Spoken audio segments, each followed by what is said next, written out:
یہ جی عوارف المعارف شریف کا دوسرا باب ہے۔ پچھلی نشست میں دراصل تو آج تیسری ہے اور تیسری نشست میں تیسرا باب ہونا چاہیے تھا، لیکن چونکہ دوسری میں ہم نے کچھ اس کا حصہ پڑھا تھا، کچھ رہ گیا تھا، تو آج ہم اسے دوبارہ ریوائز کرتے ہیں۔ اس کا عنوان شیخ الشیوخ باندھتے ہیں صوفیاء کے حسن استماع میں تخصیص، یعنی صوفیاء کا جو خاصہ ہے وہ یہ ہے کہ وہ بہت اچھی طرح، بہت خوبی سے سنتے ہیں، بہت اچھے لسنر ہوتے ہیں۔ بالکل شروع میں جیسے پہلے باب کے آغاز میں بھی وہ حدیث لائے تھے، اس میں بھی وہ حدیث نبوی لاتے ہیں، اور وہ حدیث حضرت زید بن ثابت سے ہے۔ انہوں نے کہا کہ میں نے رسول اللہ صلی اللہ علیہ وآلہ وسلم کو یہ فرماتے ہوئے سنا کہ اللہ تعالیٰ اس شخص کو منور کرے، تر و تازہ رکھے، جس نے مجھ سے کوئی حدیث سنی اور پھر اسے یاد کر لیا، یہاں تک کہ اس شخص نے اس بات کو، اس حدیث کو کسی دوسرے تک پہنچایا۔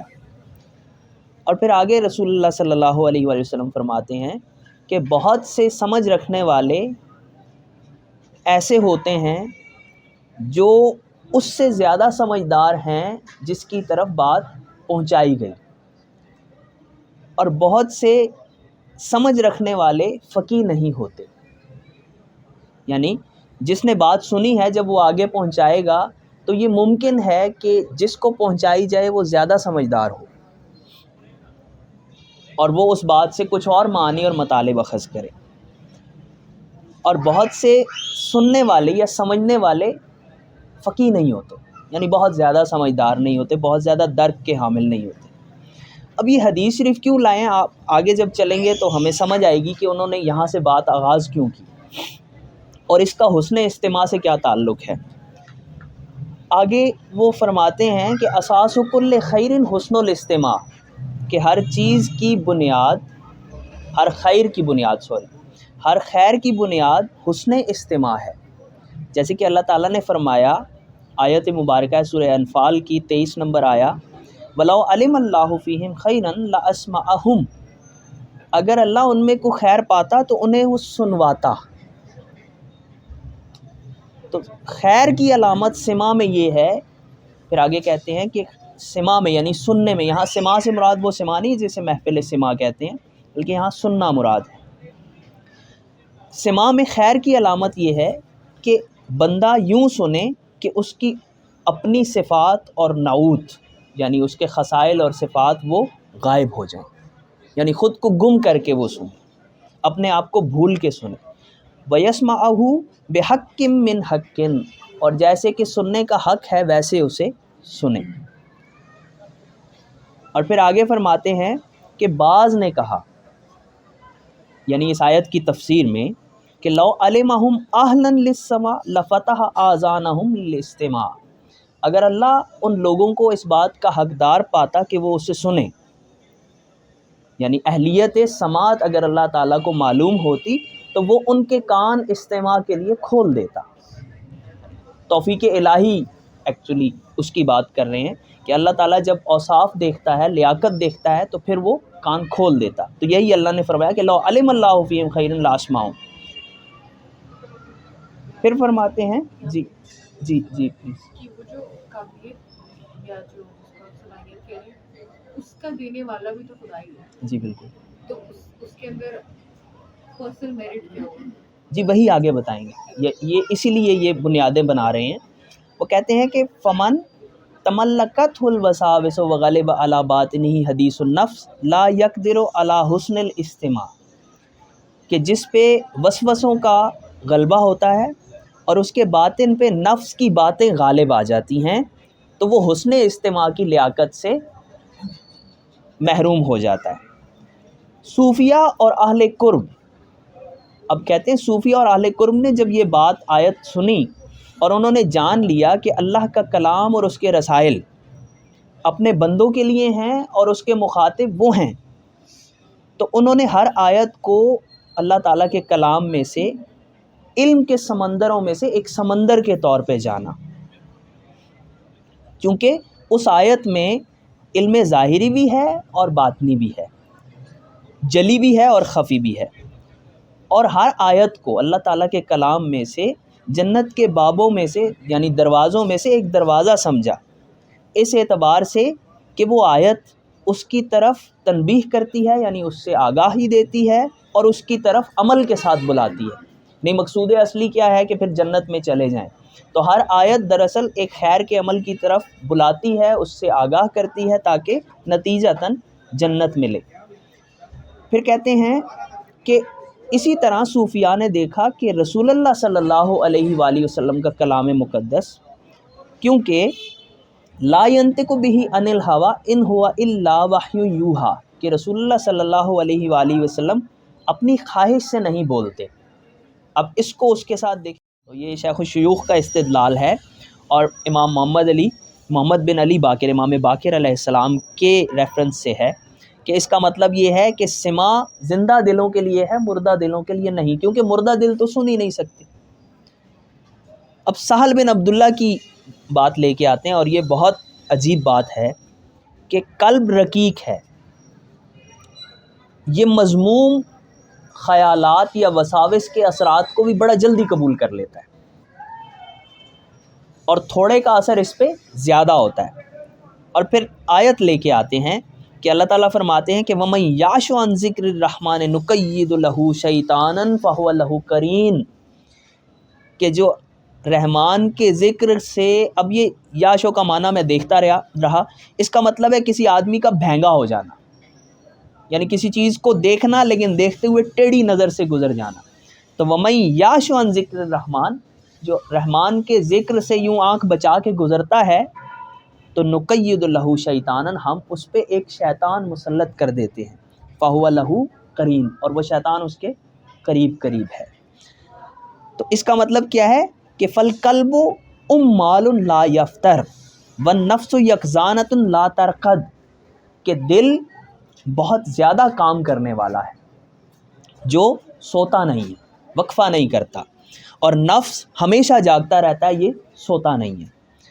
فَإِن كَانَ الْعَبْدُ مُسْتَمِعًا إِلَى اللَّهِ تَعَالَى، اگر بندہ اللہ کی بات سن رہا ہے تو ٹھیک، وَإِلَّا فَهُوَ مُسْتَمِعٌ إِلَى الشَّيْطَانِ وَالنَّفْسِ، اور اگر اللہ کے قریب نہیں ہے تو اس کا مطلب یہ ہے کہ وہ شیطان اور نفس کے قریب ہے، اس کی بات سن رہا ہے۔ فَكُلُّ شَيْءٍ سَدَّ بَابَ الْاجْتِمَاعِ فَمِنْ حَرْكَةِ النَّفْسِ، اب اجتماع کو جو چیز بھی روکتی ہے یا جو رکاوٹ یا بند باندھتی ہے وہ کیا ہے؟ نفس کی حرکت ہے، اور نفس کی حرکت میں یترک الشیطان، شیطان اپنا راستہ بناتا ہے۔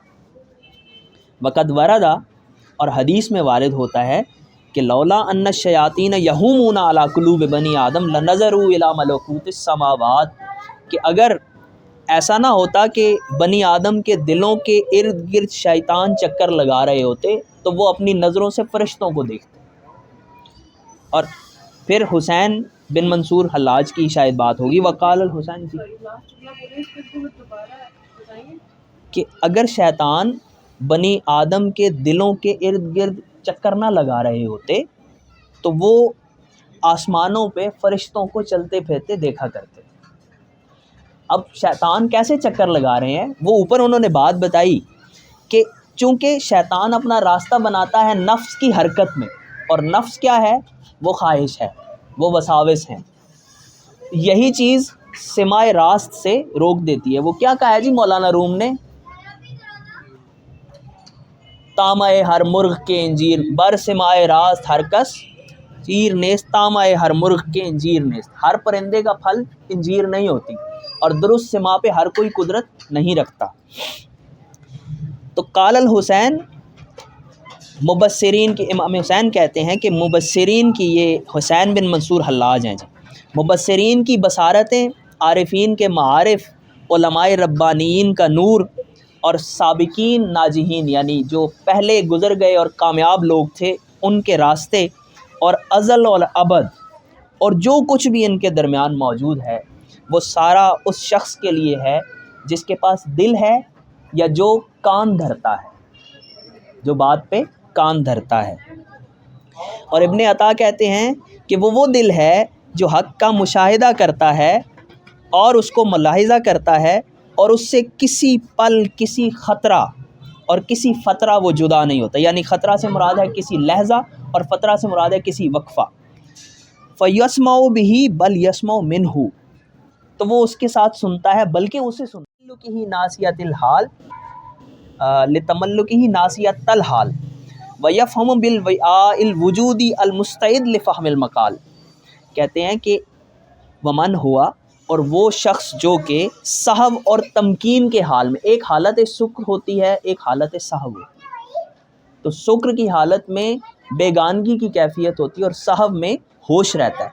وہ تمکین والے صاحب جو ہیں احباب، ان کے ہاں سہو اور تمکین کی حالت میں کیا ہوتا ہے، دل کی سماعت اس کی بصارت میں گم نہیں ہوتی، یعنی دل کی آنکھ نے کچھ دیکھا اور پھر وہ مبہوت ہو گئی، دل مبہوت رہ گیا، ایسے نہیں ہوتا، بلکہ سماعت باقی رہتی ہے، کیونکہ لتملکی ناسیۃ الحال۔ اب چونکہ انہوں نے حال کی جو پیشانی ہے اس کو پکڑا ہوا ہوتا ہے، یعنی ان کو اپنی حالت پہ قابو ہوتا ہے۔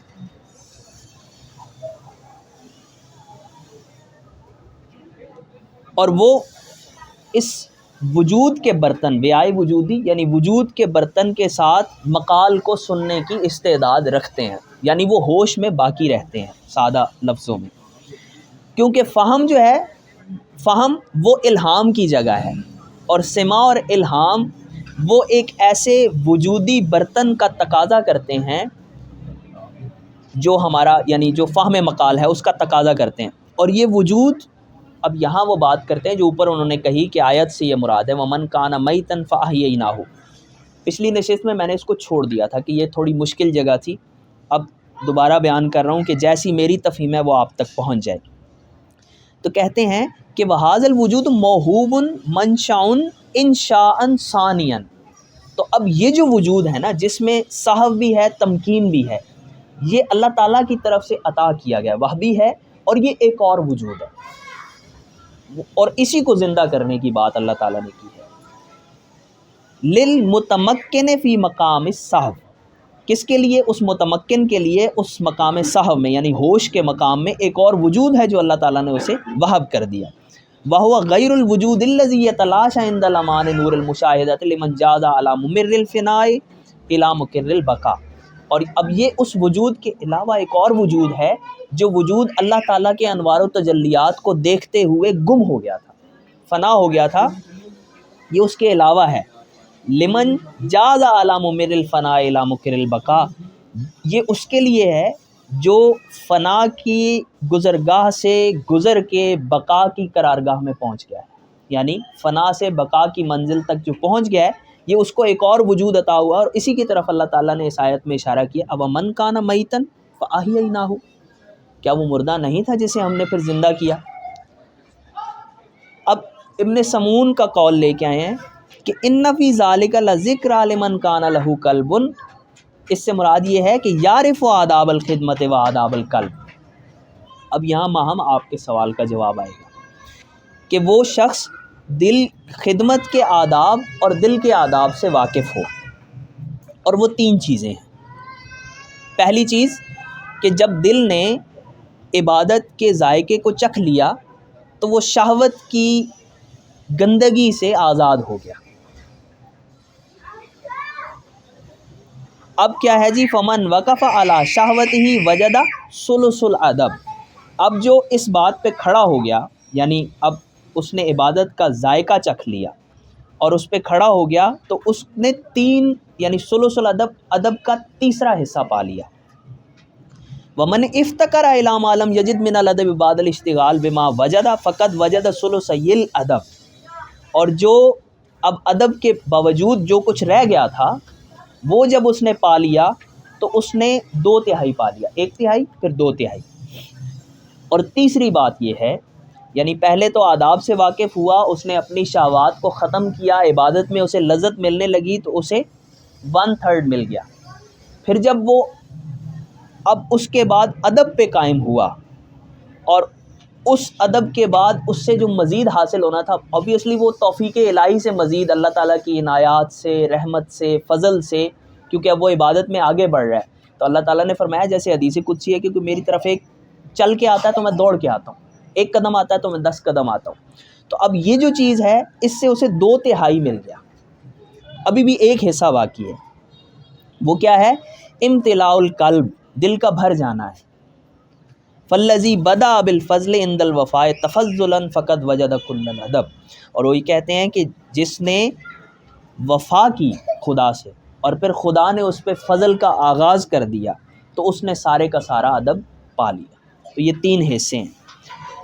محمد بن علی باقر فرماتے ہیں، امام باقر علیہ السلام، کہ موت القلب من شہوات النفس، دل کی موت نفس کی شہوتوں سے ہوتی ہے۔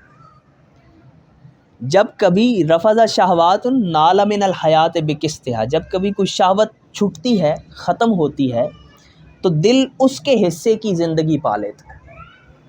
یعنی دل کی زندگی کا تعلق نفس کی شہوت کے مرنے سے ہے۔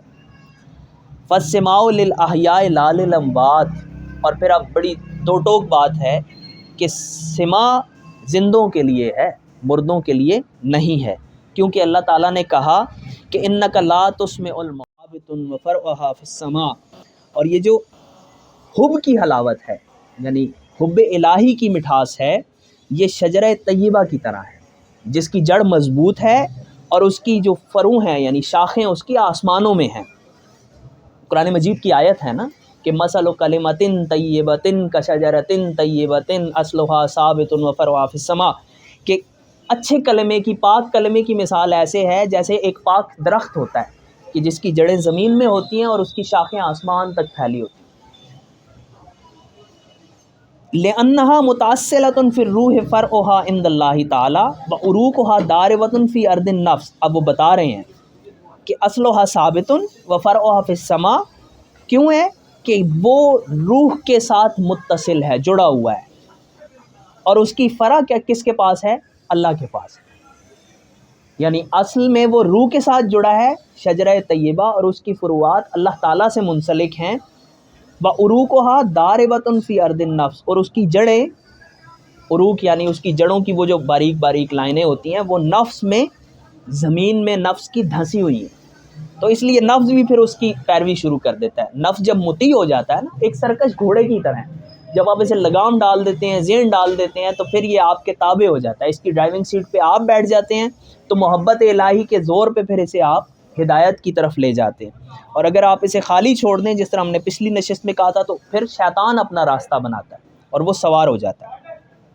فَإِذَا سَمِعَ الْكَلِمَةُ مِنَ الْقُرْآنِ أَوْ مِنْ كَلَامِ رَسُولِ اللَّهِ يَتَشَرَّبُهَا بِالرُّوحِ وَالْقَلْبِ وَالنَّفْسِ وَيُفْدِيهَا بِكُلِّيَّتِهِ وَيَقُولُ، تو جب وہ اللہ اور اس کے رسول کے کلام میں سے کوئی کلام سنتا ہے تو اس کی روح سیراب ہوتی ہے، اس کا دل اور اس کا نفس بھی سیراب ہوتا ہے، اور وہ اپنے آپ کو قربان کر دیتا ہے۔ وہ کہتا ہے فدا کا ابی و امی یا رسول اللہ، اور وہ کہتا ہے کہ اشم من کا نسیما لست عارفه اظن لمیاء جرت فی کا اردانا۔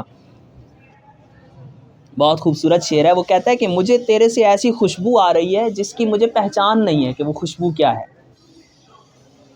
تو مجھے لگتا ہے کہ یہ اس پانی کی ہے جو تیری آستین سے بہہ رہا ہے، یعنی تیری آستین سے ایک عجیب و غریب خوشبو آ رہی ہے، جیسے نسیم، باد نسیم خوشبو لے کے آتی ہے، مجھے لگتا ہے یہ تیری آستین کا جو پانی ہے اس کی خوشبو ہے، یعنی وہ قربان ہو گیا اتنا زیادہ اس پہ۔ فَتَعَمَّهُ الْكَلِمَةُ وَتَشْمُلُهُ وَتَسِيرُ كُلُّ شَعْرَةٍ مِّنْهُ سَمًا۔ اب کہتے ہیں کہ وہ کلمہ طیبہ اس میں رچ بس جاتا ہے، جی میں لیتا ہوں جی، اور وہ سارے کا سارا اس پاک کلمے سے بھر جاتا ہے۔ اب دیکھیں سما بھی کچھ ایسا ہی ہوتا ہے نا کہ وہ جب اس پہ حالت طاری ہوتی ہے تو پھر اس کو ایک ہی لفظ جو ہوتا ہے وہ اس کے اندر بار بار تکرار کر رہا ہوتا ہے۔ وَتَسِيرُ كُلُّ شَعْرَةٍ مِّنْهُ سَمْعًا، اس کا ہر موئے بدن سماعت بن جاتا ہے، اور اس کا ہر ذرہ بصارت بن جاتا، بصر بن جاتا ہے، آنکھ بن جاتا ہے۔ فَيَسْمَعُ الْكُلَّ بِالْكُلِّ، اب وہ کل کو سنتا ہے، کل کے ساتھ سنتا ہے۔ وَيُبْصِرُ الْكُلَّ بِالْكُلِّ، وہ کل کو دیکھتا ہے اور کل کے ساتھ دیکھتا ہے، اور وہ یہ کہتا ہے کہ ان تَأَمَّلْتُكُمْ فَكُلِّ عُیُون، اگر میں تیرے بارے میں سوچوں تو میں سارے کا سارا آنکھ ہوں، اور اگر میں تیرا ذکر کروں تو میں سارے کا سارا دل ہوں۔ اور پھر آگے آیت لے کے آئے ہیں کہ فَبَشِّرْ عِبَادَ الَّذِينَ يَسْتَمِعُونَ الْقَوْلَ فَيَتَّبِعُونَ أَحْسَنَهُ، بشارت دیجیے ان لوگوں کو جنہوں نے بات سنی اور پھر اس کی خوب اتباع کی، احسن اتباع کی۔ اولئک الذین ھداھم اللہ واولئک ھم اولو الالباب، یہی لوگ ہیں جن کو اللہ نے ہدایت دی اور یہی صاحب عقل ہیں۔ اب دیکھیے صاحب عقل بھی یعنی صوفی ہیں۔ اب ایک اور بات آگے کرتے ہیں، وہ کہتے ہیں کہ عقل اور لب یعنی مغز اور عقل جو ہے اس کے 100 جز ہیں، 99 رسول اللہ صلی اللہ علیہ وسلم میں ہیں اور ایک جز سبھی مومنین کو دیا گیا، اور وہ جز جو سبھی مومنین میں ہے اس کے کتنے حصے ہیں؟ 21 حصے، اور وہ 21 حصے مومنین میں برابر ہے، اور وہ کیا ہے؟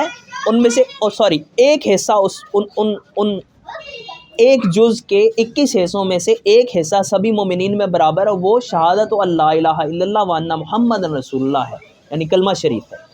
اور پھر 20 جز اس کے یتفاضلون فیہا علی مقادیر حقائق ایمان، جیسے جیسے ایمانی حقائق تبدیل ہوتے ہیں ویسے ویسے وہ حصے بھی کم یا زیادہ ہوتے ہیں۔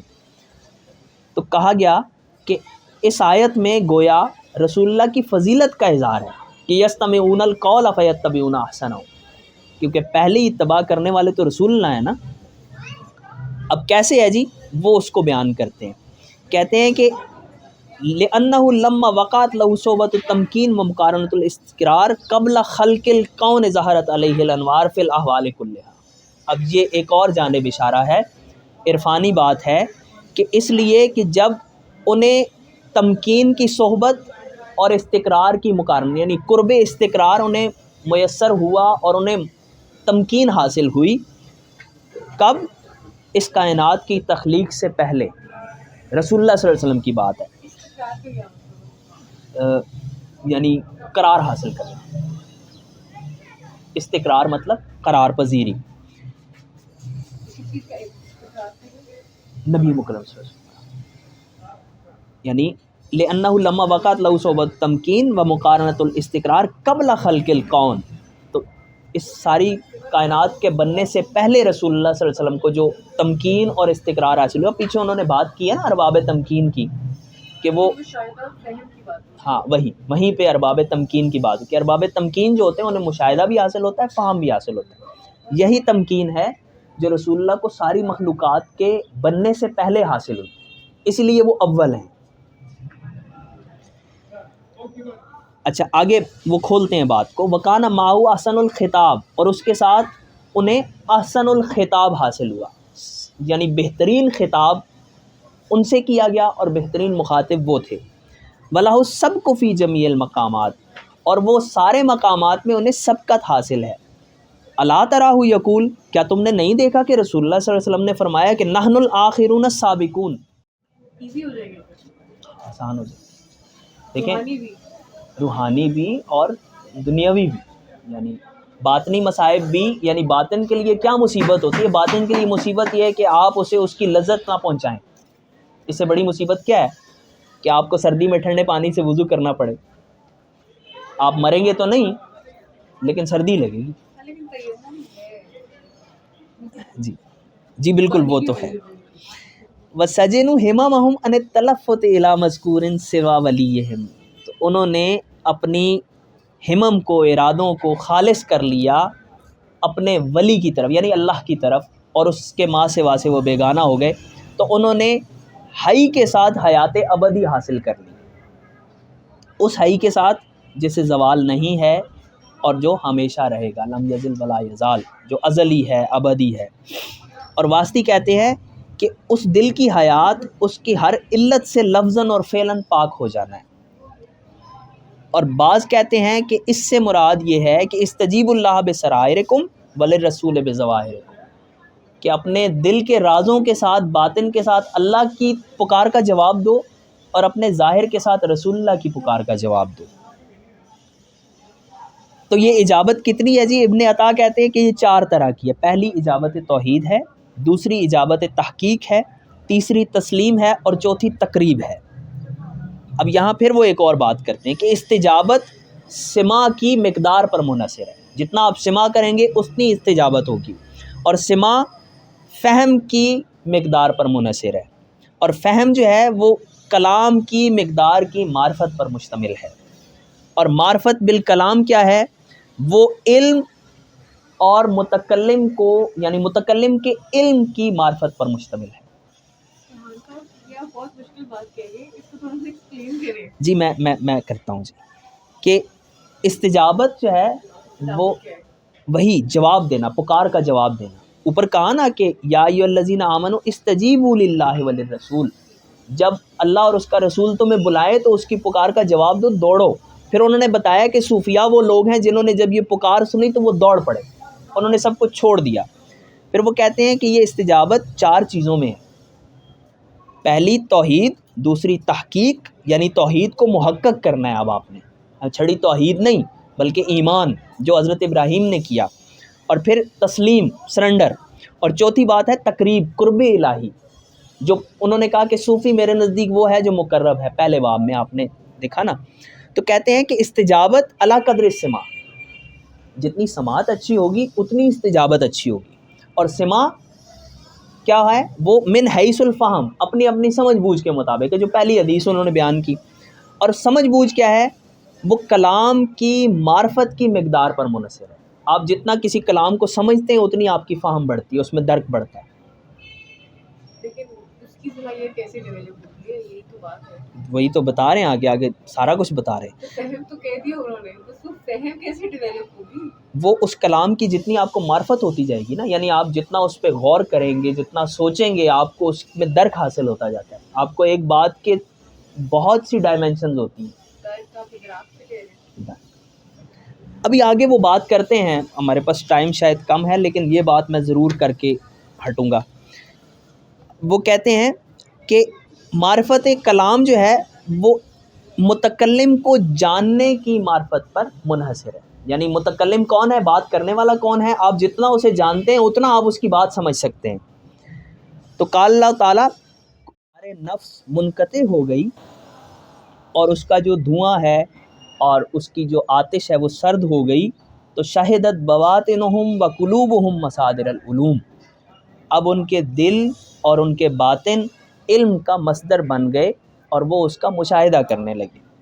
فَحَيَّوْا مَوَارِدَهَا بِصَفَاءِ الْفُہُوم، تو انہوں نے ان موارد کو تیار کیا فہموں کی صفائی کے ساتھ، یعنی اپنی فہم کو صاف کرنے کے ساتھ انہوں نے خود کو اپنے لیے تیار کیا کہ وہ اللہ تعالیٰ کے علم اور ہدایت، جو ہم نے پہلے باب میں بات کی تھی، دونوں کا مصدر بن سکے، مورد بن سکے. اور پھر آگے ایک اور آیت لے کے آتے ہیں کہ ان فی ذالک لذکری لمن کان لہ قلب او القی السمع وہو شہید، کہ اس قرآن، اللہ تعالیٰ فرماتے ہیں کہ اس قرآن مجید میں، سورہ کاف کی آیت ہے کہ اس قرآن مجید میں نصیحت ہے اس کے لیے جس کا دل ہے، یا القی السمع، وہ کان دھرتا ہے، وہو شہید، اور وہی گواہ ہے، یعنی مشاہدہ کرنے والا ہے. دوسرے لفظوں میں یعنی پہلے ایک حدیث لے کے آئے کہ کچھ لوگوں سے زیادہ سمجھدار ہوتے ہیں.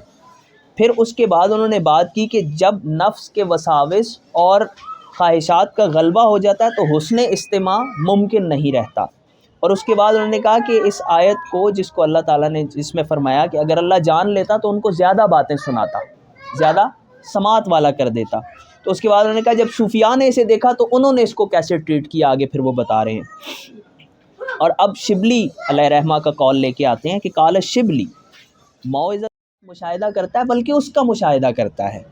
فَإِذَا لَاحَظَ الْقَلْبُ الْحَقَّ بِعَيْنِ الْجَلَالِ فَزَعَ وَارْتَعَدَ وَإِذَا طَالَعَهُ بِعَيْنِ الْجَمَالِ حَدَا وَاسْتَقَرَّ. تو جب دل حق کا ملاحظہ کرتا ہے، حضرت حق کا جلال کی آنکھوں سے، بعین الجلال، تو وہ ڈرتا ہے اور اس میں ارتعاش پیدا ہوتا ہے.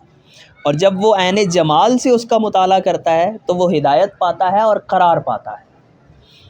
تو الایمانو کہتے ہیں نا کہ ایمان امید اور بیم کے درمیان ہے، خوف اور رجا کے درمیان ہے، بین الخوف والرجا. تو یہی وہ ایمان ہے. کہتے ہیں بعض لوگوں نے کہا کہ جو بصارت والا دل ہے وہ تجرید مع اللہ اور تفرید لہو سے تقویت حاصل کرتا ہے. یعنی جس شخص کے پاس دل ہے وہ اسے یہ قوت پہنچاتا ہے کہ وہ اللہ تعالیٰ کے ساتھ مجرد ہو جائے، تنہا ہو جائے. اور تفرید لہو کا مطلب یہ ہے کہ وہ فرد ہو جائے، یعنی ما سوی اللہ سے بالکل بیگانہ ہو جائے. مجرد کا مطلب تو abstract نہیں ہے؟ جی اسی سے تجرید ہے، وہ تنہا ہوتا ہے نا، اس کو بھی مجرد کہتے ہیں. یعنی اس کا لغوی مطلب ہے اکیلا ہونا. لیکن اس کا اگر فگریٹو میننگ لے تو اس کے اندر تو وہ فنا کی بات ہے کہ جی آپ اپنی فارم ہی ختم کر کے جس طرح خدا ایک ایبسٹریکٹ ہے آپ کے لیے، آپ اپنی ذات کے جو خالق سے باہر نکل کے اس ایبسٹریکٹ میں چلے گئے. جی بالکل ایسے ہی ہے، ایسے ہی ہے، ایسے بھی سمجھا جا سکتا ہے. اور تفرید یہ ہے کہ آپ تنہا ہو جاتے ہیں، فرد ہو جاتے ہیں، وہ بھی وہی ہے. تجرید اور تفرید تھوڑا سا فرق ہے. اور حتیٰ آگے وہ اس کی وضاحت ہو جاتی ہے جب وہ یہ کہتے ہیں کہ حتیٰ یخرج من الدنیا والخلق والنفس، یہاں تک کہ وہ نکل جاتا ہے دنیا سے، جملہ مخلوقات سے اور نفس سے. فلا یشتغل بغیرہ، اب وہ اس کے علاوہ کسی اور سے مشغول نہیں رہتا، یعنی اس کے علاوہ سے مراد اللہ کے علاوہ، حق کے علاوہ. ولا یرکن الی سواہ، اور وہ اس کے علاوہ کسی اور کی طرف مائل نہیں ہوتا. فقلب الصوفی مجرد عن الاکوان، تو صوفی کا دل، اکوان سے مراد چیزیں ہیں، کون کی جمع اکوان، موجودات سے بیگانہ ہے، مجرد ہے. القسمہ و شاہد بصر، وہ اپنے کان دھرتا ہے اور اپنی آنکھ سے، اپنی بصارت سے مشاہدہ کرتا ہے. پھر کیا ہوتا ہے؟ فسمع المسموعات وابصر المبصرات وشاہد المشہودات لتخلصہ الی اللہ تعالی و اجتماعہ بین یدی اللہ والاشیاء کلھا عند اللہ وہو عندہ. اب یہاں بہت عجیب بات ہے کوثر صاحب، یہ بہت غور سے سننے والی ہے، آپ کے سننے والی ہے. کہ وہ کہتے ہیں کہ وہ مسموعات سنتا ہے، سننے والی باتیں سنتا ہے، اور مبصرات دیکھتا ہے، اور مشہودات کا مشاہدہ کرتا ہے، اس لیے کہ وہ خالص الی اللہ ہے اور وہ اللہ کے سامنے موجود ہے. اب اگلی بات یہاں تک ہو گیا. پھر وہ کہتے ہیں کہ وہ ساری کی ساری چیزیں جو اللہ کے پاس ہیں جیسی ہیں، وہو عندہ، اس کے پاس بھی ویسی ہیں. چونکہ میں اس کے ہاتھ بن جاتا ہوں، میں اس کی آنکھیں بن جاتا ہوں، میں اس کے کان بن جاتا ہوں. آگے وہ کہتے ہیں فسمع وشاہد فابصر. فرق کیا ہے؟ اب اللہ اور بندے میں فرق کیا ہے وہ بتائیں گے. کہ وہ سنتا ہے، وہ مشاہدہ کرتا ہے، وہ دیکھتا ہے. وسمع جملھا، وہ اس کے اجمال کو سنتا ہے. ولم یسمع ویشاہد تفاصیلہ، وہ نہ سماعت کرتا ہے نہ مشاہدہ کرتا ہے اس تفصیل کی، اس اجمال کی تفصیل کا نہ وہ مشاہدہ کر سکتا ہے نہ اس کی سماعت کر سکتا ہے. لأن الجملہ تدرک لساعت عین الشہود والتفاصیل لا تدرک لدیک وعاء الوجود. اللہ اللہ، کیونکہ اجمالی آنکھ کے وسیع ہونے کی وجہ سے صفائی قلب ہو گئی نا اس کی، تو تصفیہ ہو گیا، تو اب اس کی مشاہدہ کی آنکھ کھل گئی، تو وہ مجملاً اجمالاً ان چیزوں کا ادراک کر لیتا ہے. والتفاصیل لا تدرک لدیک وعاء الوجود، لیکن چونکہ اس کا یہ بھانڈا کلبوت تنگ ہے، تو اس تنگی کی وجہ سے وہ تفاصیل کا ادراک نہیں کر پاتا. واللہ تعالی هو العالم بالجمل والتفاصیل، اور اللہ جو ہے وہ اجمال کا بھی اور تفصیل کا بھی جاننے والا ہے. اب اس استماع کے فرق میں نا ایک بہت خوبصورت مثال وہ بیان کرتے ہیں. وہ کہتے ہیں کہ ایک کسان ہے جو اپنے ہاتھ میں کچھ دانے لے کے نکلتا ہے، اور اس میں سے کچھ دانے اس سے راستے میں گر جاتے، تو وہ دانے فوراً کچھ پرندے آ کے اچک کے لے جاتے ہیں. کچھ دانے اس میں سے ایک پتھر پہ گرتے ہیں جو پتھریلی زمین ہے، بنجر ہے، جس پہ کچھ مٹی ہے، تھوڑی سی مٹی، اور وہ مٹی میں کچھ نمی ہے. تو اس مٹی میں موجود نمی کی وجہ سے وہ دانے اس پتھر پہ اگاتے ہیں. لیکن ایسے ہوتا ہے کہ جب ان کی وہ جڑیں پھیلتی ہیں تو نیچے پتھر تک پہنچتی ہیں، انہیں راستہ نہیں ملتا تو وہ خشک ہو جاتے ہیں. پھر کہتے ہیں کہ اس میں سے کچھ ہیں جو ایک پاک زمین پہ گرتے ہیں، جو نہ پتھریلی ہے نہ راستہ ہے، اور نہ ہی اور اس کے علاوہ وہ کہتے ہیں کہ ایک اور زمین ہے جو پاک ہے لیکن اس میں کانٹے ہیں. وہ اس میں دانے گرتے ہیں، اگ جاتے ہیں، لیکن جب وہ بڑھتے ہیں تو کانٹے انہیں گھیر لیتے ہیں، انہیں خراب کر دیتے ہیں اور ان کے ساتھ مکس ہو جاتے ہیں، تو وہ بھی رک جاتے ہیں۔ جیسے کچھ بیلیں ہوتی ہیں نا، وہ درخت کو خشک کر دیتی ہیں، اس کے اوپر چڑھ جاتی ہیں، اس بیل کو پتہ نہیں کیا کہتے ہیں، امر بیل ہوتی ہے، خود امر ہوتی ہے۔ وَوَقَعَ مِنْهُ شَيْءٌ عَلَىٰ أَرْضٍ طَيِّبَةٍ لَيْسَتْ عَلَىٰ ظَهْرِ الطَّرِيقِ وَلَا عَلَى الصَّفْوَانِ وَلَا فِيهَا شُوكٌ، پھر ایک ایسی زمین پہ بھی گرتے ہیں جس میں تینوں چیزیں نہیں ہیں، نہ تو راستہ ہے، نہ اس میں پتھریلی زمین ہے، اور نہ ہی کانٹے ہیں۔ تو کیا ہوتا ہے کہ وہاں وہ اگتے ہیں اور خوب اگتے ہیں۔ اب مثال، اس مثال کے بعد وہ بتاتے ہیں کہ اس شخص کی مثال جس نے کلام سنا اور اس نے اسے سننے کا ارادہ نہیں کیا، تو اس کی مثال ایسے ہے کہ راستے پہ پھینکا اور پرندہ اچک کے لے گیا، تو شیطان آتا ہے، اس کے دل سے اسے اچکتا ہے اور بھلا دیتا ہے۔ آپ سنتے ہیں، کان نہیں رہتے، شیطان آیا، اس نے آپ کے دل سے وہ نکالا اور بھلا دیا۔ اور اس کی مثال جو پتھریلی زمین پہ گری تھی، وہ اس شخص کی مثال ہے جو سنتا ہے، اس کو واہ واہ بھی کرتا ہے، لیکن تفضل کلمۃ الی قلب لیس فیہ عزم علی العمل، وہ کلمہ ایسے دل میں جاتا ہے جس دل میں عزم نہیں ہے، ارادہ نہیں ہے کہ میں عمل کروں، صرف اچھا اچھا کرتا ہے، سبحان اللہ واہ واہ کرتا ہے اور پھر ختم۔ فینسخ من قلبی، تو وہ اس کے دل سے منسوخ ہو جاتا ہے۔ پھر کہتے ہیں مثل الذی وقع فی ارض طیبۃ فیہا شوک مثل الرجل یسمع الکلام وہو ینوی ان یعمل بہ، اب وہ جو کانٹوں والی جگہ تھی نا، اس کی مثال اس شخص کی ہے جو بات تو سنتا ہے اور پھر وہ نیت بھی کرتا ہے کہ اس پہ عمل کرے۔ فَإِذَا اعْتَرَضَتْ لَهُ الشَّهَوَاتُ قَيَّدَتْهُ عَنِ النُّهُوضِ بِالْعِلْمِ، لیکن جب اس کو شہوتیں لاحق ہوتی ہیں، اس کے قریب نفسانی خواہشات آتی ہیں، تو وہ اس کو مقید کر دیتی ہیں، یا ڈائمینشنز وہ انلیمیٹڈ ہیں، لا تنحصر، کیونکہ کلام کی ڈائمینشنز انلیمیٹڈ ہے۔ کیسے؟ کون سے کلام کی؟ آبویسلی اللہ تعالیٰ کے کلام کی۔ وہ کہتے ہیں کہ اللہ تعالیٰ نے خود کہا ہے کہ قُل لَوْ كَانَ الْبَحْرُ مِدَادًا لِكَلِمَاتِ رَبِّي لَنَفِدَ الْبَحْرُ قَبْلَ أَن تَنفَدَ كَلِمَاتُ رَبِّي، کہ اگر یہ سارے کا سارا سمندر سیاہی بن جاتا اللہ تعالیٰ کے کلمات کو لکھنے کے لیے، تو یہ سمندر سیاہی ختم ہو جاتی اور اللہ کے کلمات ختم نہ ہوتے۔ آگے ہم جلدی سے آگے جاتے ہیں جی، اور اس بات پہ آتے ہیں جو حضرت حسن بصری ڈائریکٹ نبی مکرم صلی اللہ علیہ وسلم سے روایت کرتے ہیں۔ اور یہ یاد رکھیے کہ جب کبھی حسن بصری ڈائریکٹ نبی مکرم صلی اللہ علیہ وسلم سے مرفوع حدیث سے ہم کہتے ہیں روایت کرتے ہیں، تو دراصل وہ امام علی علیہ السلام سے روایت کر رہے ہوتے ہیں۔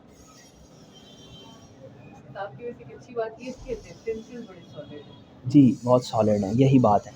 تو کہتے ہیں کہ قرآن مجید نازل نہیں ہوا، یعنی کوئی آیت قرآن مجید کی نازل نہیں ہوئی، مگر یہ کہ اس آیت کا ایک ظاہر ہے اور ایک باطن ہے، اور اس کے ہر حرف کی ایک حد ہے، اور ہر حد کے لیے مطلع ہے۔ اب مطلع سے مراد کیا ہے؟ مطلع پہ وہ بحث کرتے ہیں اور بتاتے ہیں کہ مطلع جو ہے وہ مطلع وہ چیز ہے جس پہ کسی قوم نے عمل کیا، کیونکہ حضرت عبداللہ بن مسعود نے پھر روایت کیا مولا علی سے کہ ہر قرآن مجید کی ہر آیت پہ کسی نہ کسی قوم نے عمل کیا یا کرے گی۔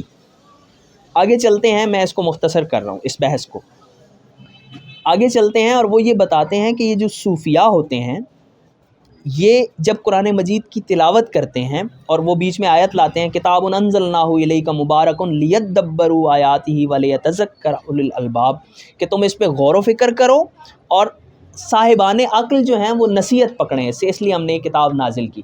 تو اولو الالباب کون ہے؟ ابھی انہوں نے کہا صوفیاء۔ اور تدبر کون کرتے ہیں، تفکر کون کرتے ہیں؟ صوفیاء۔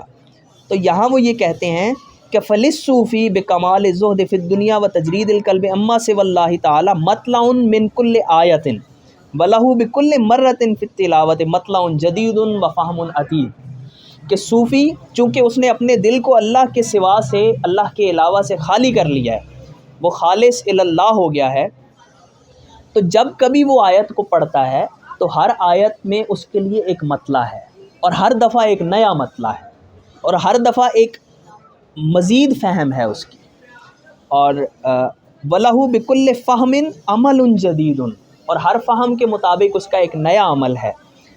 فَفَهِمُهُمْ ففہمہم یدعو الی العمل، ان کی فہم انہیں عمل کی طرف بلاتی ہے، وعملہم یجلب صفاء الفہم ودقیق النظر فی معانی الخطاب، اور جتنی جتنی ان کی فہم بڑھتی ہے، ان کی فہم کی صفائی ہوتی ہے، ان کو خطاب کے معنی میں اتنی دقت نظری حاصل ہو جاتی. خطاب سے مراد اللہ تعالیٰ جب ان سے مخاطب ہوتے ہیں کسی آیت کے جھرمٹ میں، کسی آیت کے آنچل میں، تو یہ کیسے ہوتا ہے؟ آگے انہوں نے واقعہ بیان کیا ہے حضرت موسیٰ والا، وہ بھی میں آپ سے شیئر کرتا ہوں. اب جعفر صادق سے بات نقل کرتے ہیں، وہ امام جعفر صادق سے کہتے ہیں کہ لقد تجل